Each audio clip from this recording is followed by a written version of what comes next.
Ladies and gentlemen, I feel no one would have ever expected me to be talking alongside this music ever again. But ladies and gentlemen, welcome back to Monster Prom, second term. We're back playing the original, not Monster Prom 2, Monster Camp, because I feel it's the spooky month, and I feel what would be better than to go back and play the original one that started our grand adventure to find love in the spookiest way possible. Also, because I realized I had a few endings missing and, you know, some storylines you just want to explore.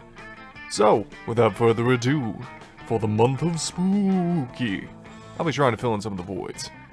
Ladies and gentlemen, let's get to it. We're going to start with a Vera ending. One player. I think it's only a first term. So we'll go for that. Short game should be all we need. But with RNG, we'll never know. We'll see how many attempts it takes. But for now, the usual. Spooky high school, the sweetest years of our lives. Back then we were young and unafraid. Sometimes reckless, sometimes brilliant, sometimes just stupid, but always willing to live life to the fullest. We were on a wild journey to discover who we really were. As always, I'm on board Brian. Okay. And we had yet to experience its ultimate challenge, the Monster Prom. I remember clearly, 3 weeks were left, and as we fantasized about our dream prom dates, we were all scrambling to catch the attention of one of our 6 most charismatic classmates. Huzzah!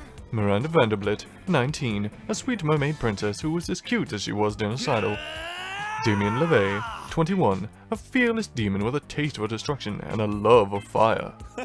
Scott Howell, 21, a werewolf athlete who compensated for his rather small brain with a stupidly huge heart. Liam DeLeoncourt, 4XX, a hipster vampire whose standoffish demeanor hid that he was truly a lovable dork. Yay! Polly Geist, 22, a party ghost with an insatiable hunger for all the wrong things. What? And Vera Overlin, 23, a mean, self-made gorgon with a merciless sense of business. It was clear it had to be one of them, but who? We only had 3 weeks to choose our prom date, and even more daunting, we only had 3 weeks to woo them and conquer their heart. But as I already said, we were young and unafraid, and we were ready to start. Man, I miss doing that. Welcome to Monster Prom's stupidest pop quiz ever. All minds are rotten, but they are rotten in so many different ways. Worry no more, we're using our PhD in bullshit to diagnose which kind of deviant sicko you are. Monster Prom's stupidest pop quiz ever, trademark, will throw a bunch of random and absurd questions at you and turn your answers into your character stats. This way, each of you will start by having the stats that better reflect your true selves. Let's start. You get the chance to produce a movie. It's based on... I've read all these before, but, you know, take a moment to read. Let's see. Let's go explosions. So bold. What would be the coolest prize you can find in your box of cereal? I'm thinking the phone number of that sexy tiger. Finding a genie bottle. You can ask for whatever you want. What do you ask for? I don't ask the genie for anything. I drink the genie from the bottle. I can grant my own wishes. Infinite confetti. Him to not be so cliche. A genie and wishes so mainstream. Before asking for anything, you try to negotiate up to 3 standard wishes. His friendship. A rainbow that you can eat. I want 3 standard wishes. There's a goddamn rule to this. Dun, dun, dun, dun. Bow, bow, bow, bow. Man, I miss this. I will explain, though, that the others aren't playing now because it's quite late, and I know the others can often get tired of this. Not really playing it because it can be quite fun, but doing the voices and everything. So I know, you know, if we can get them in, we will. But if we can't, yours truly shall do his best.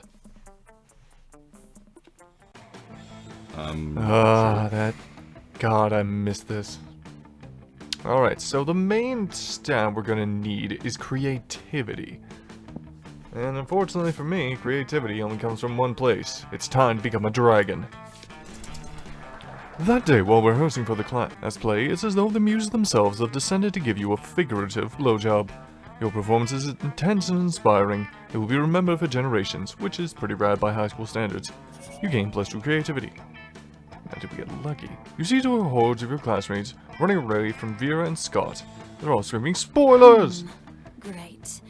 Have you seen the latest episode of Detective Wereweasel? Wereweasel finally exposes the cartel's entire operation. Awesome, bro. I did, and it was so exciting I peed on Grandma's carpet. Not bad. I know, right? And the cartel's organizational structure is so cool. I took so many notes. Oh, bro. But last night was the last episode. I was so sad I peed on Grandma's carpet. Well, why don't we start our own TV show? We'll make it better than Wereweasel. Better than Wereweasel? Is that even possible? We're the perfect team. I have money and you're the gullible target audience. Gorgana Film Studios requires your ideas. Scott and Gorgana Film Studios? We'll talk about that later. Right now I need ideas. When the Mafia threatens to close his gym, an ugly-ass Nosferatu must expose the syndicate to save the only place that lets him do his reps. Chile, 1985. When Pinochet floods the market with black cocaine, a courageous drug dealer becomes a private eye to blackmail Pinochet and save our coke labs. Oh. I believe we not know the bad. answer. Did you just create the most relatable detective ever? That was a rhetorical question. Obviously, a young entrepreneur fighting to save her business from government regulation is objectively relatable. But she's a drug trafficker. She's a businesswoman protecting free markets. Doesn't that sound to you like the Monsterican dream? I didn't think about it this way, but is she a buff entrepreneur? Like, really buff? Sure, why not? Hooray! Hooray! All my objections have suddenly disappeared. Vera puts you and Scott to work stuffing packets of promotional cocaine to publicize the TV show. You gain +3 money as a payment. Alright, we could get it in League 1. Sure. Well, might as well get some hearts with Vera anyway. You take your seat, Anne. If you didn't know any better, you would say that it seems like Vera and Polly are more interested in their phones than they are in you. And you do know better. And you know that, yes, that is exactly what's happening right now. Hey there. It's nothing personal, Brian. It's just that Polly and I are very engrossed in texting our financial slave. Yeah, it's hard to compete with some guy whose fetish is buying you anything you want. That's my fetish too. Not buying things for people, having people buy things for me, duh. Good thing he's rich enough to take care of both of us. You know what they say, true friendship is sharing secrets and financial slaves. Still, I do worry his arrangement might not be sustainable. What if he happens if he runs out of money? Our cash flow instantly stops, besides being handed everything you want in a platter. In this case, the platter being an online money transferring platform. Is almost boring? Yeah, I get that. It's a little less boring when you're on as much as I am on right now, but I see what you mean. If we could somehow turn this into a business venture, then maybe we could get interesting, and we could continue to profit even after he's gone broke from catering to our every whim. I mean, how interesting do you think business actually is? Since he's so obsessed with us, you should tell him to do something totally insane and see if he actually does it. I don't know. A weirdo giving away his money and getting into hijinks is great and all, but I want to start making real money. And I think money is fine and all, but my favorite currency is chaos. It seems the ladies are at a very exciting crossroads. Maybe a random bystander can give them a nudge in the right direction. You can easily grow this arrangement into a business. Just escalate and delegate. Have the financial slave go and acquire his own financial slave to give him money, and that financial slave to go and find a financial slave. Aha! That would increase our income exponentially, immediately. Which are two of my favorite adverbs when it comes into monetary gain. My apologies. I mean, one financial slave between the two of us is already strangely a lot to handle, so managing an army of them sounds draining. But as long as it's a pyramid scheme and we're at the top of the pyramid, where we don't have to actually deal with the lowlifes, who cares? Meh, I think I'll just go check on my toilet wine. And don't worry about her. Polly wouldn't know a good business idea if it slapped her on the ass. Which happened one time actually, but it's a long story, so forget it. I'm sorry, but I want to know that story. Anyway, we can tell people in order to become officially certified financial slaves, they have to buy a kit of supplies. And they'll start dirt slave, and if they get 5 financial slaves under them, they'll become a pathetic ground slave, and then they can work their way all the way up to gold, diamond, platinum, Sal Chow Mocha Grand Supreme Slave. That was a great idea, Brian. We should go write the business plan together and prepare to profit. Did Vera just say she wants to profit with you? Holy shit. Vera's sharing her cash flow with the third base for her. Awesome! I mean, it is. Alrighty, we need more crap. Well, necessary problems require necessary solutions. Well, let's get some brains. Again, I feel Brian's mood so much. That was me in school. I was always so tired. That day, you listened to your elders and learned valuable lessons. Sometimes after all the monster nonsense and the dating gimmicks, you forget that attending class is supposed to be the primary activity at this high school. You gain +2 smarts. Come on, Vera. The teacher hands back your latest test. Vera glares at hers and all her snakes hissing. Uh-oh. This is ridiculous. I mean, an A+ is nice, sure, but look at the joke of a test. Monster history? What's the point of all this? Nobody has ever become a millionaire thanks to their knowledge of monster history. This high school isn't preparing me for real life. It's just preparing me for mediocrity. This is outrageous. I'm allergic to mediocrity. And you there, I need a pep talk. Tell me about my bright career prospects. My job skills are being the best, having fabulous hair, and telling people they're ugly. There's got to be a job out there for me, and you're going to tell me what it is. Right now. Oh, okay, that's a little threatening. Who needs college? The financial system is designed to benefit sociopaths just like you. Look, I've worked out the perfect investment strategy on this spreadsheet. Wow, a way to make money and support businesses that make life worse for poor people? You're a genius. Look just at all these investment opportunities. A toy store that sells guns to toddlers, a construction company that only bulldozes ugly people's houses. This company is just building a missile to blow up the moon, and the ROI is incredible. Ruining lives has always been a hobby of mine. I didn't know it could be so lucrative. And you didn't know unethical business practices could be so romantic. You gain +2 money and +1 creativity. Hey, I did need creativity. Alright, I'm running out of time. I gotta get within the next 2 days. Sure.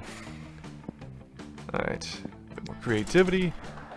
Oh, that day while rehearsing for the class play, you aren't especially good nor inspired. For once it seems you aren't getting the classic creativity boost from the auditorium. But afterwards, while talking to your classmates, you're having trouble conveying your points in discussion, so you decide to convey it through music. You start singing and suddenly everyone else joins you in a kick-ass musical number. It's so amazing that the people with whom you were arguing with totally get your point and change their minds and once the song is over. You gain +2 creativity. As you walk down the hallway trying to beat a level of Bone Crush on your phone, you run smack into Vera, also engrossed in her phone. Sure, feel free to read it on my shoulder. You won't understand the charts anyway. Miranda's been mouthing off about being a princess again, as if that's so amazing. Pathetic. She's a princess underwater. You know what's underwater? Sea slugs and fish shit. You know what's not underwater? This school. Why should birthright matter when there are so many other factors that determine a person's worth?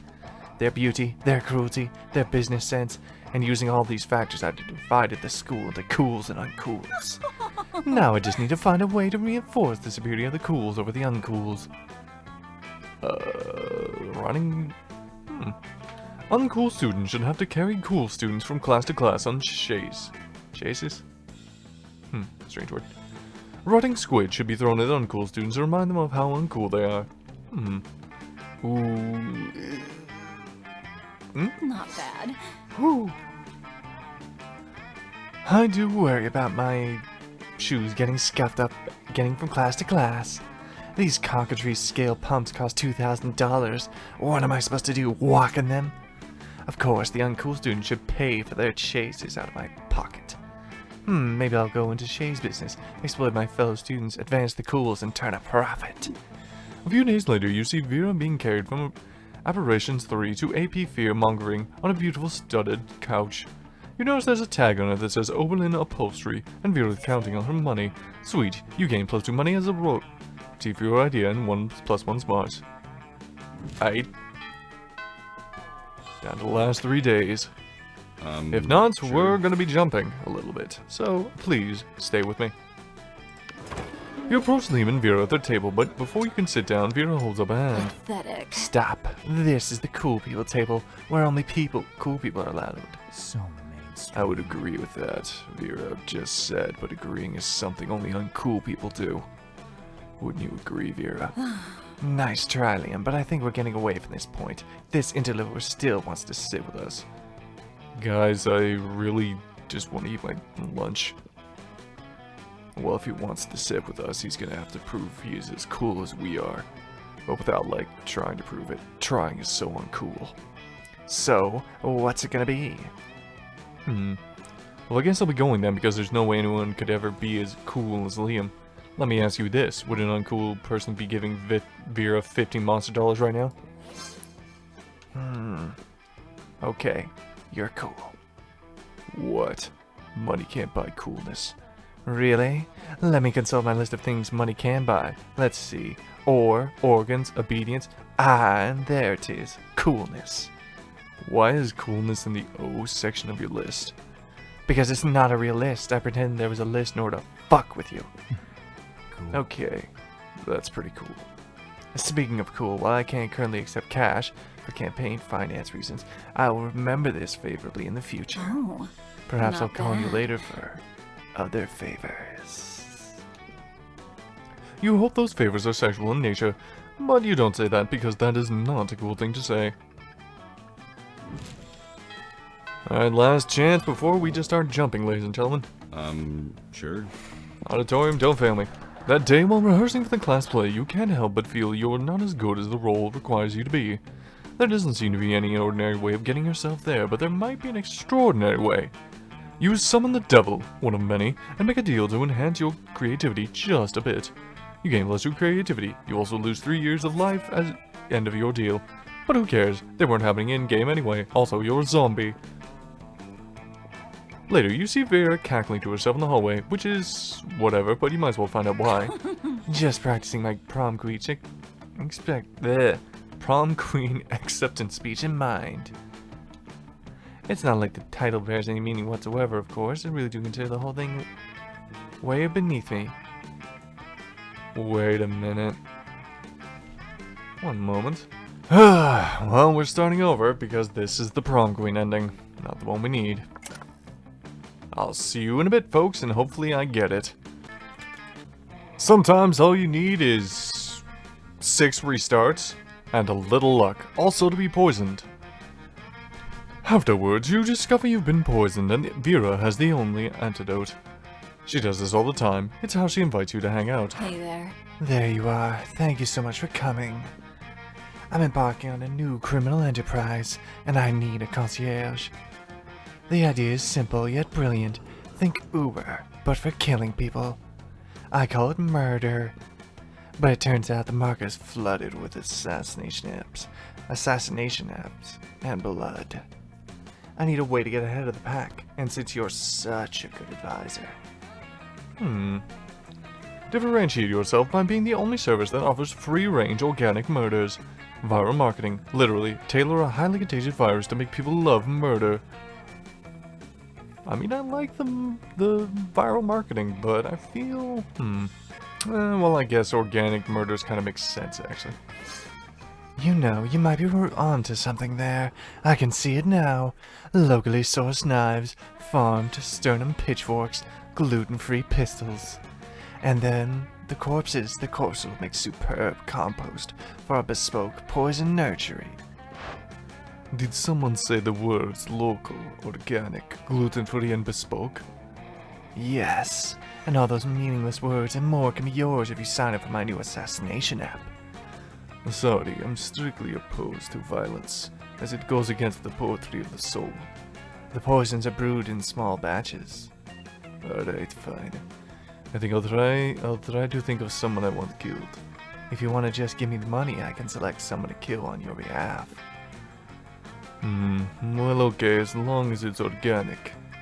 As Vera accepts Liam's cash, you can tell that this is the only start of a long, fruitful business partnership. Vera splits the earnings with you, and you gain +2 smarts and +1 money. There we go. I actually even got it on the second event, so not bad. Sure. So let's get a bit more creativity. That day, while rehearsing for the class play, you totally forget your lines. It's terrible. But you don't let that get to you. You start improvising all your lines.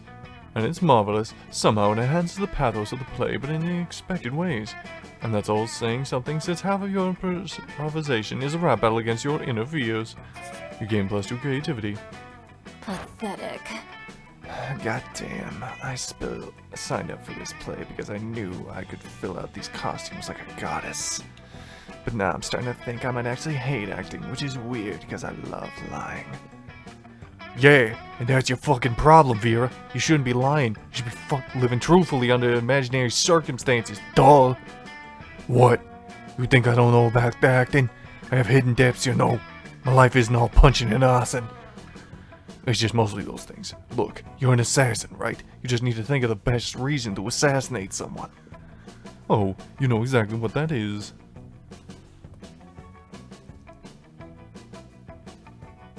I mean, because nobody's paying you not to. So you're saying all this time I've been focusing on converting living people into customers, when instead I could be converting non-customers into dead people. I must say there is a sort of elegance to it. Wait, people will pay you not to kill them? Dude, I should be either getting paid a lot more money or killing a lot more people. Either one's a win for me. And as for you, Vera, all you have to do is pretend each of your victims in the play is someone who owes you money. Oh, that's all? That's easy. They all probably do. Remind me, am I supposed to use fake knives for the killings or real ones? Whatever helps you get into character, darling. Damn, Damien has secret skill sets in the arts. Wild, and you seem to have really helped Vera find her true passion for acting. Or at least for killing. Not that she really need help with that anyway. You still gain +2 creativity and +1 spot. I mean, true. She didn't need any help. Sure. You take your C10. Alright, we've seen this, so we're just gonna burn through that, cause, well, yeah, no. Do. Bap. Ratado.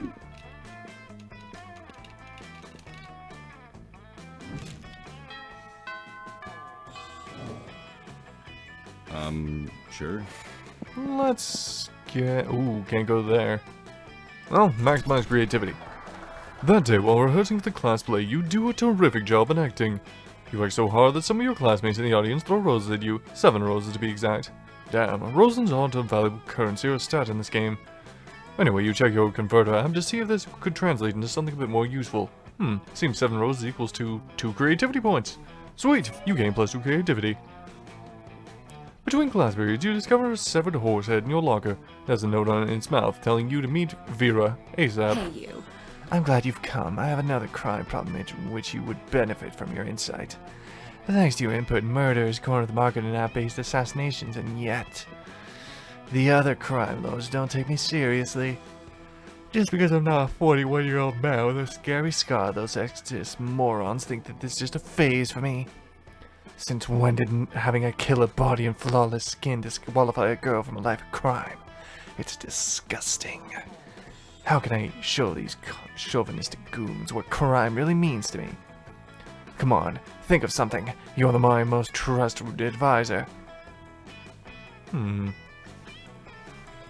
Well, we could quit crime. They'll come crawling back once they see how bad it is without you. Or we could just write a song. Write a song about it. That will help. Very well. I've always fancied myself a pop star, just without the singing. Basically, I've always fancied myself fabulous. Well, chop chop, get to work running me a hit single that will show my true love of crime. One night of frenzied songwriting later. I like big crimes that I cannot lie. You motherfuckers can't deny. When a girl walks in with a mask on her face yelling, "Put the money in the briefcase," you get done. Because if you don't, I swear I'll end all your lies, I fucking will. Don't test me. Wow, you're right. This song was a great idea. It even helped me rob this bank. Wait, what the fuck? The security footage of Vera's bank robbery becomes a #1 hit and single overnight. She becomes too popular to prosecute. The other crime lords are forced to accept her devotion to crime, especially when she threatens to repeat performance of her single at every one of their safe houses. With all disagreements mended, everyone decides to have a gang war to celebrate. You gain +2 boldness and +1 fun. Giant creativity stats. Sure. Well, let's go to the gym now. That day, an epic dodgeball match takes place. Everything seems lost, but you deliver an inspirational speech that fuels your team spirit, leading to a spectacular comeback. You're clearly a natural-born leader. You gain +2 charm. Your performances in that game earned you a position as the first pick on Vera's team for the next game. Sweet! When you get over to her side of the court, though, you notice her furrowed brow. She's having trouble choosing the next player. Hey there. As much as I hate to admit it, I brought you over here because I need your help. You see, my acceptance at a top-tier business school is riding on this game. Everyone knows business schools hate losers, and dodgeball is basically the new golf. Bit strange. I need to assemble a killer team, but my skills lie in discerning people's weaknesses, not their strengths. That's why you came in. Help me pick the best team, and I'll be sure to remember you fondly when I'm crushing peons with my business degree. Picking teams is your jam. You whisper into Vera's ear. Come on, little mama, let me whisper in your ear. Tell me the team you want to hear. Pick out the worst players. If we win, you're a god for leading losers to victory. If we lose, it's all their fault. Don't pick any of those chumps. I'll just hire us a team as a whole-style dodgeball supermen who used to be mercenaries. I mean, I kind of want the second, but, you know. I think we should pick the worst players. Yes. Blaming all other people for your failures is the true secret of business. But how will I identify the worst players? Oh wait, I forgot. I have dossiers on everyone. Like that lizman there, chewing on his toenails. My sources tell me he still wets the bed. That Yeti there looks like a formidable dodgeball player, but I have it on good authority that he suffers from a disease known as ball blindness. And that headless horseman is a ghost. Balls pass right through him. You build a team of lovable losers and lose. Vera chews them all out for being terrible and records it for a business school portfolio. You gain +2 boldness and +1 creativity.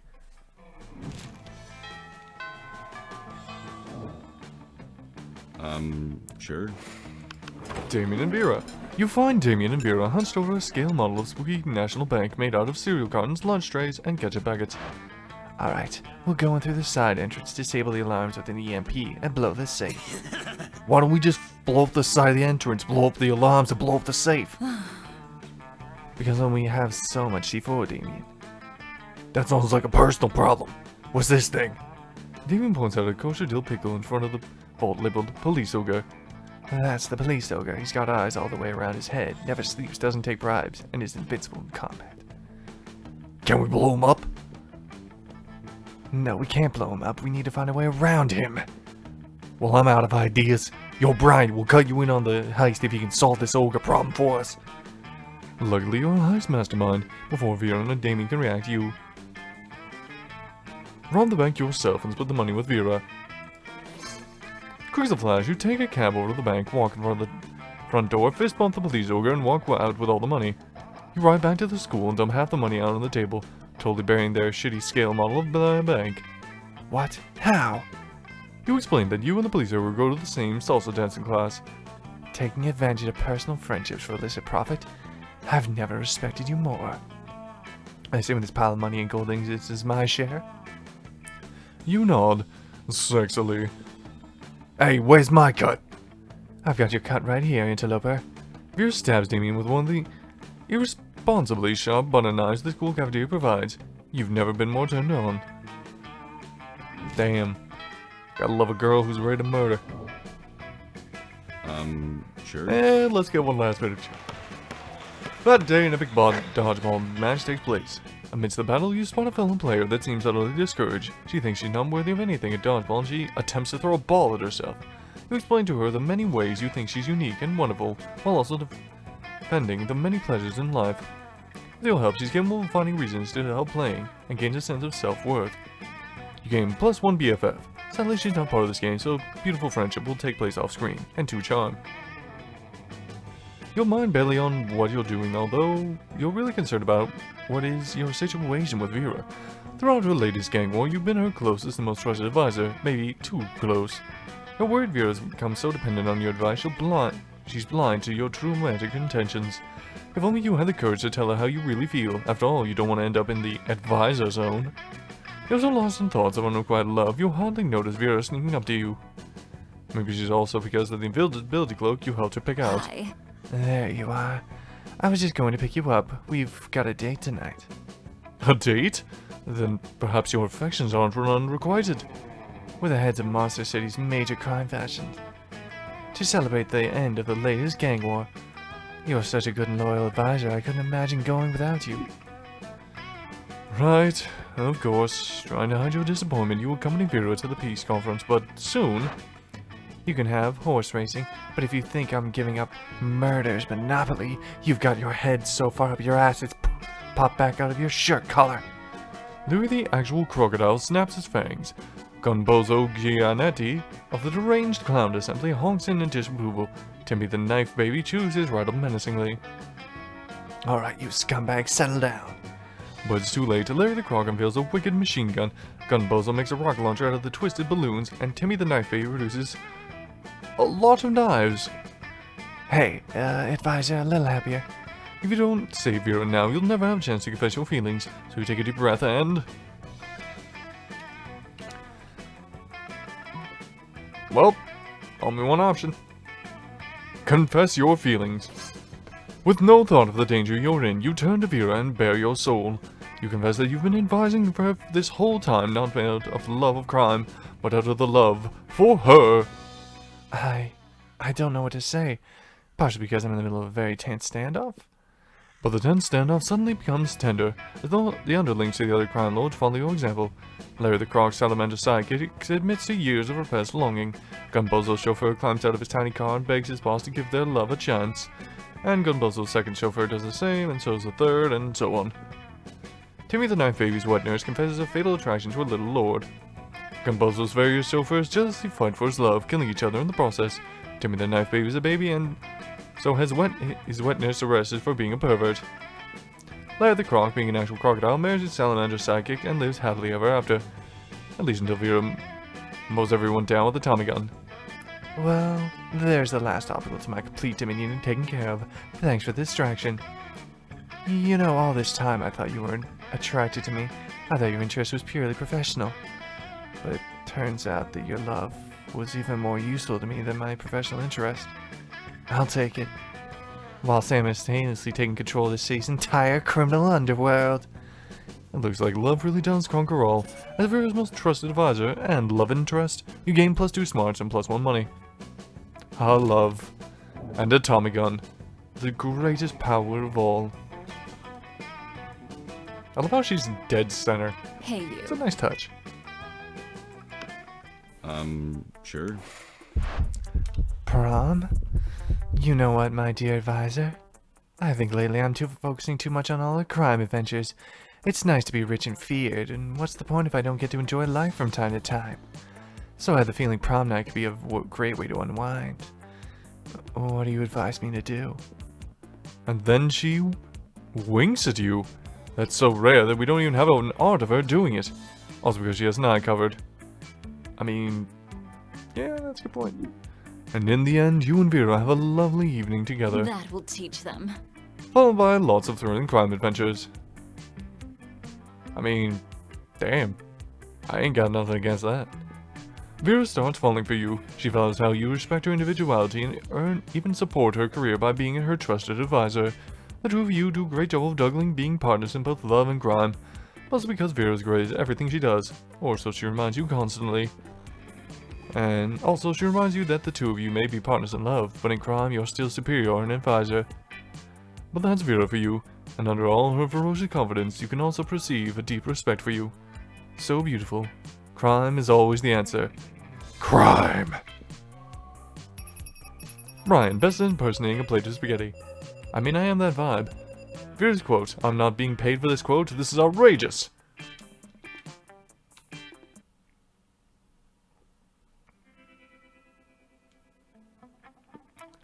Those 3 weeks were maybe the most epic and absurd weeks of our lives. After the Monster Prom, we kept on living our lives, falling in love, battling for friendship, and learning about who we were and who we would be. And you know what? Like it always does, life happened, and it was wonderful. Vera realized she was a character in a video game, which infuriated her. She spent her life making connections and building power, because she's not part of the game. She plays the game. So be careful, maybe now she's the one pulling your strings. Polly graduated from doing lots of ayahuasca, and now she appears to be hallucinating people and acts as their spirit animal. Damien found peace in the most unexpected way. He kept punching everything till one day he punched his own anger to death. He's written a book about it. For those 3 weeks, the Monster Prom seemed larger than life, and then it was gone just like that. The battle for Monster Prom might have ended then, but then there were plenty of battles in that war we called youth. But once again, we were young and unafraid, and we were ready to start.